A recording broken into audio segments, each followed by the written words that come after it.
प्रथम आषाढी एकादशी निमित्त सर्वांना मी शुभेच्छा देतो। पांडुरंगाच्या दरबारामध्ये आपण सगळेजण आलं, पांडुरंगाचा आशीर्वाद घेतला।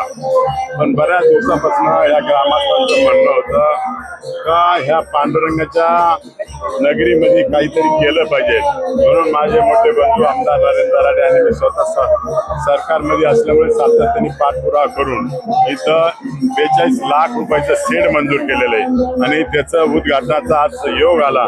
त्यासाठी आमचे मार्गदर्शक मान्यवर असतील, सगळे आपले सेनेचे कार्यकर्ते असतील, सर्व एकत्र येऊन आज शेडचं उद्घाटनही केलं। त्या प्रसंगी या इथं येणाऱ्या भाविकांसाठी आम्ही 100 डॉक्टरांची टीम सुद्धा इथं उपलब्ध करून दिलेले।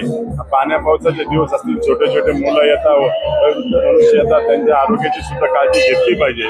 या ग्रामस्थांचं म्हणणं होतं, भाऊ सेट झाल्यानंतर आम्हाला इतका मोठा फायदा झाला, एकादशी निमित्त भाविक त्यांच्यासाठी तर नक्कीच झाला, पण येणाऱ्या काळामध्ये जे छोटे मोठे कार्यक्रम होते ते सगळे या सेटमध्ये झाले।